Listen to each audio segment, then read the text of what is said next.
Welcome to our backyard. This is the Backyard Philosophy Podcast. We are two friends having a discussion after everyone else has passed out or gone to bed. Grab a drink and listen as we discuss everything from automation, space exploration, and why the meaning of life is 42.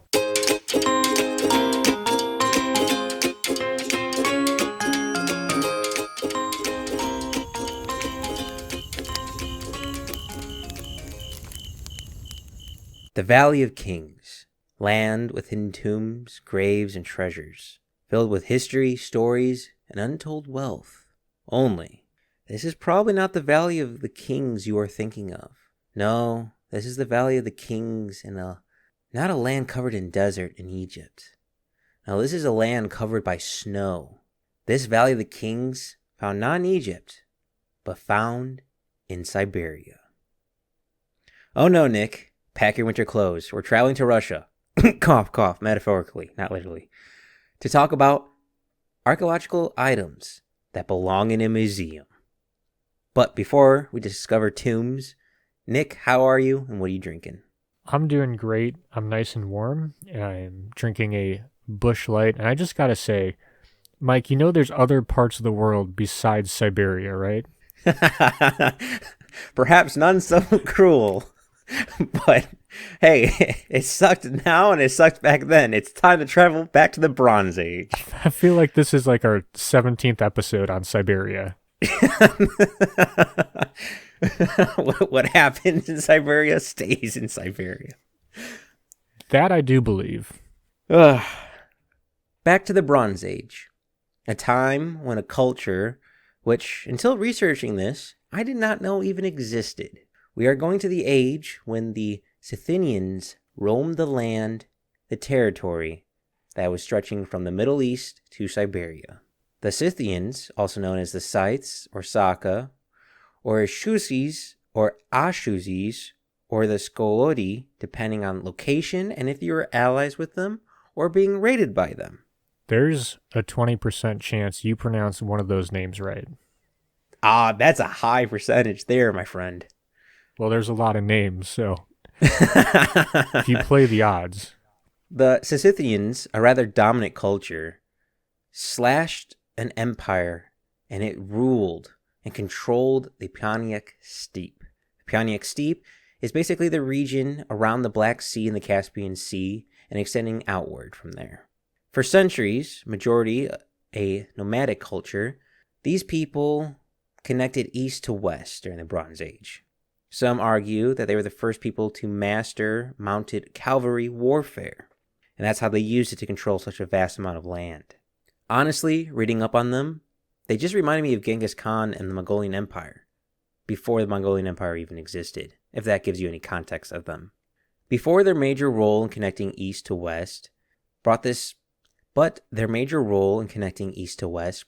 nomadic culture tons of riches, gold, weapons, fine goods. The Scythians, in my opinion, were a wealthy society of nomads. And perhaps one day I'll do an episode on their empire. But for this episode, I am focused on their death. They honored their dead, especially kings and warriors. They honored them like many other cultures, being put into the ground, buried with belongings, in a structure erected on their gravesite. Only they did it with a unique twist. The Scythians, and dependent on what part of the territory they are in and time period, the Scythians would bury their dead with either miniature items that their loved ones liked or thought the dead might need in the afterlife, or with full-size items like mirrors, weapons, livestock, or opium. You always need opium when you're dead. Then, to mark the graves, they would erect mounds of dirt, creating hills called kurungas. I know I mispronounced that one, but I'm going with it. Some of these kurungas are moderate hills, some are enormous, just depending on your position in life. Well, unlike some stone structures to mark a grave, the hills would change over time due to weather erosion and the passing of time, causing an unknown amount of graves to be hidden from us, to be yet to be discovered. And by unknown number, I do mean unknown. The earliest grave for the Scythians date around 800 BC, the most recent grave being 300 AD. a large time span of a culture we mainly know due to others' writings and Scythians by their own metal working. But these graves are not your standard 6 feet below the ground, oh no. If anything, I would compare them to either ancient Egyptian, Chinese, or Viking graves. A grave found in the 1970s had 2 people inside it, thousands of gold and silver artifacts, 16 servants, and 160 horses. So I guess it was a grave of 178 living things, but really only meant for 2 people. Kinda sound like ancient Egypt a little bit in my opinion. Massive sites, sacrificial animals, and a ton of riches. But that's not all. Where the Valley of the Kings for Siberia gets its comparison to the Valley of the Kings in Egypt.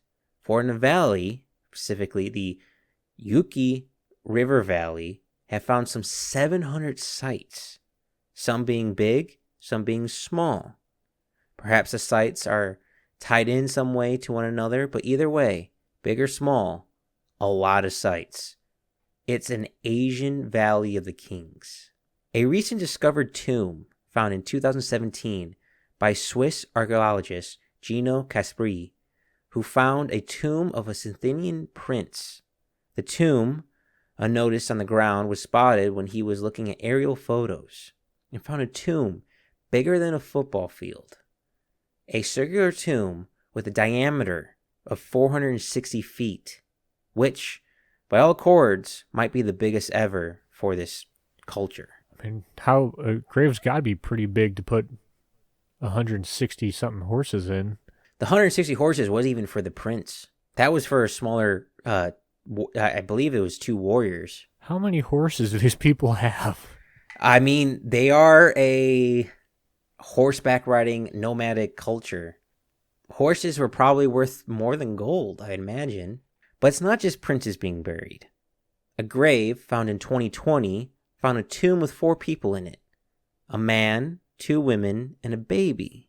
The archaeologists believe the man and one of the women to be warriors, for they were stashed with metal weapons, along with a large range of other items such as combs, axes, and mirrors. And even more recent, in 2022, archaeologists discovered a tomb containing 5 people. But one of the main people of the tomb, being a woman, is perhaps the most significant find.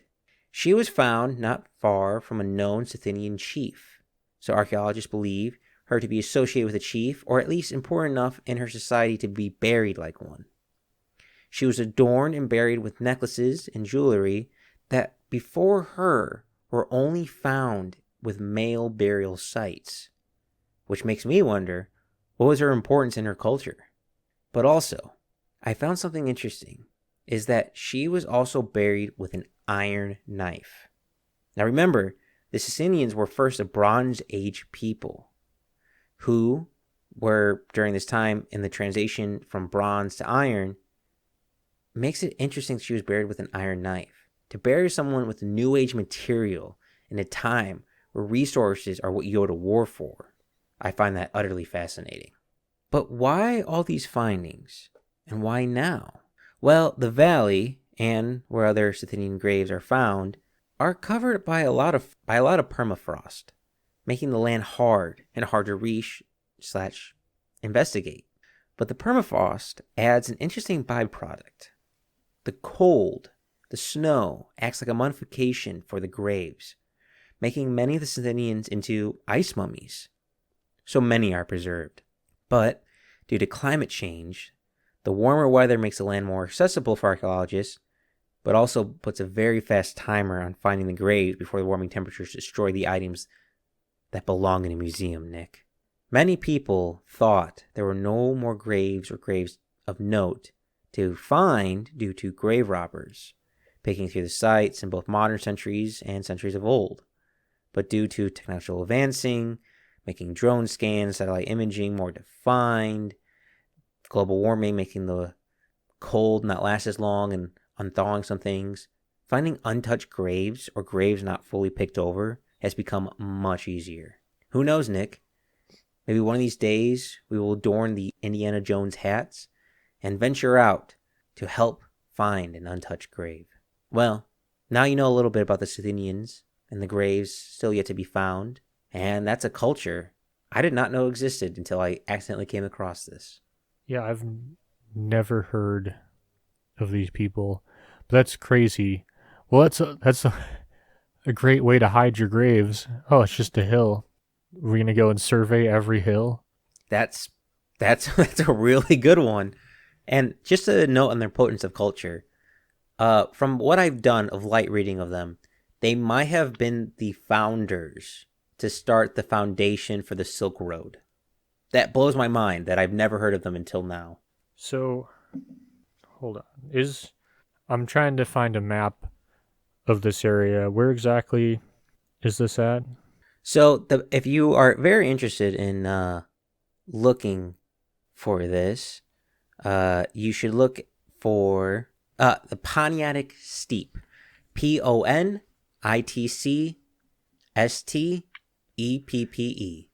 It's pretty much the Black Sea, the Caspian Sea. So everywhere from Iraq to lower bit of Russia. So they didn't quite make it to the Mediterranean and the Red Sea, but they were pretty damn close.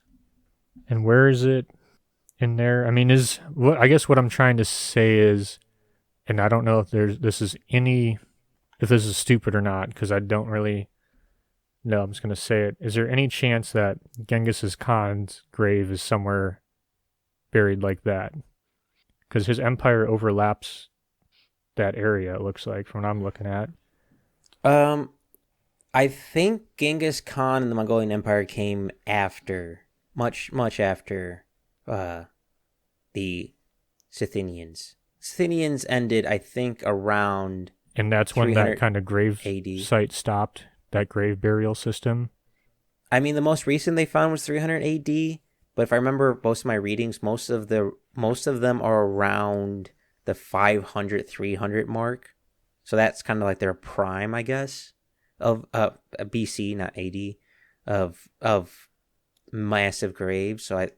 And again, they're more of a Bronze Age culture, not an Iron Age culture. Yeah. That's too bad. But it's weird to think about that they might be the first massive culture that to control and use mounted warfare. And yet we know I've never heard of them.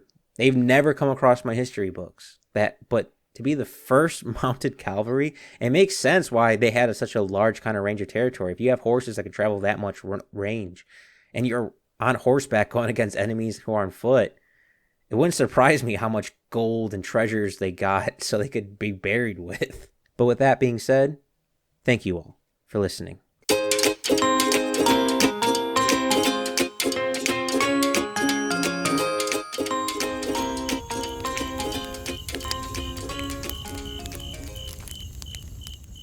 Thanks for listening to the Backyard Philosophy Podcast.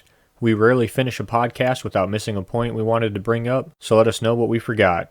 And if you have a topic you want us to talk about, let us know at Backyard Philosophy on Instagram and Backyard Philosophy Podcast on